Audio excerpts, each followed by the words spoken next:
الرحمن الرحيم اللهم صل على محمد. halkan goobtan taagna waa goobtii meelo xalay kula kacday baabuurka ee ku geeriyootay marxuumadu Deeqa Cabdi Cali saddex qof oo dhaawac ah isbitaalka yaala miinadaas waa miino wati istixaadi makantii halkan aan joognay ee ka kacda eriyada ee dadku ku dhintaan waxaan ognahay oo aan la soconaa ama aan warkeeda haynaa in ay jiraan istiraatiijiyad miino fara badan oo ku jirta eriyada waxaana filaya xabadan miinada lafteedu inay kaliya ahayn ee qaar kale ay jiraan marka kulli iyadoo laga hadli doono gudoomiyaha gobolka oo hadda doona waxa ka codsanayna hay'adaha miinada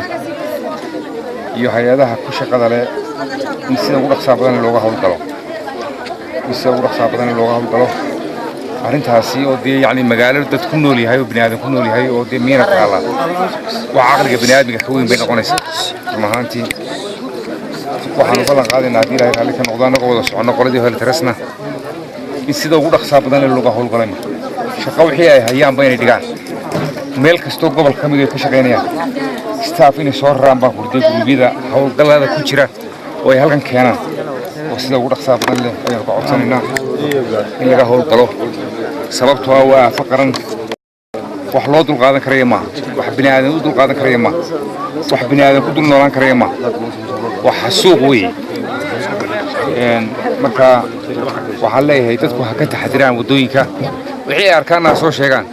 oo haw soo sheegaan hay'adaha amniga iyo booliiska loo soo sheego haday noqoto wal xaqar xawad dul yaala dhulka dushiisa iyo haday noqoto wax kale oo ay soo saareen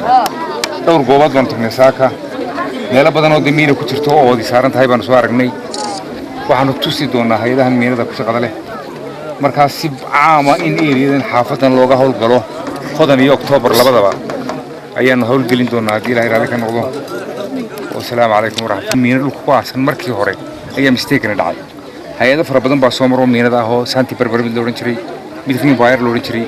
dhowr hay'adood baa soo maray inay baareen baan jeclay eeriyadan ay diganaayeen oo in badan ay burca ka shaqeynayeen laakiin dayac wuxuu ka yimi iyo timid DDG lafteeda way joogtay burco hawlgalay ka wadi hay'adaha hore ayaan yani ayaan iska xil saarin mid kale hadaan dhaata la helin waxaan waa ciidan aasan oo dhulka hoostiisa ku aasan oo diafaa hadaan dhaata la helin baan kuriyo qorshe lagu dhigay bahasha ama cid war ka haysa aan la helin waxna lama qaban karo hay'adina waxba ma baari karto meelintaasi gacmaha isqabsanaan leh dadweynaha iyo shacabka iyo ciidanka iyo hay'aduba gacmaha isqabsano si dhaba aynu markaa aynu uga waxa jiri kara meelaha guriga ka dhismeen meel guri ka dhisay yaxtaan inuu ku talagalay laakiin ta guriga gudihiisa ku jirta waxa laga yaabaa inaanay waa inta taanki waa gaadiid baa loogu talagalay inaanay bini'aadmi waxba yeelin baa laga yaabaa sababtoo meel gaadiid marayana ma halka inay weligeed ka jirtaa baa suuragal oo si qaab loo dhaxgalo guriga ay markaa jiingadu ay saaran tahay hadii gudihiisa ku aasan tahay sibir baa la saaro foundation baa la sameeyay disiista waxba jira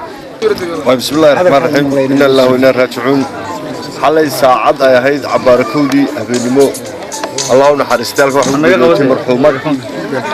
Deeqa Cabdi Cali marxuumadii Allah naxariisto Deeqa Cabdi Cali iyada iyo badkii iyo reerkii iyo qoyskii tagtay waxa la simri iimaan iyo qaranka gudaha ka baxdayba waxaan aad iyo aad uga murugeysanahay muddo laba igu gudaheed inay miinadii burco in naga dishay dad halkan ka dhacday runtii waxaan halkan maanta ka ballan qaadayaa iyadoo hay'adihiina ama shirka soo dareernay imika in cagafyadii gobolka Togdheer ku qornaa ee Hello Trust ay leedahay ilaa oodweyne ilaa qorlugud laga soo wada dhaadhicinay saaka ay soo galayaan magaaladan burco ilaa inta cagafyadaas wadooyinka ay wada marayaan waa kuwii miinada qarxin jiray dadweynaha waxaan ku gubaaminayaa staff taliyuhu sheegay qof allaaliyo qofkii dooc iyo dareen iyo ogaal wax kastoo dhulka dushiisa uu ku arkaan oo yaala inay soo wargeliyaan lana gacan siiyo cagafyadaas soo galaya ee miina baarka wassalaamu calaykum waraxmatullaahi wabarakaatu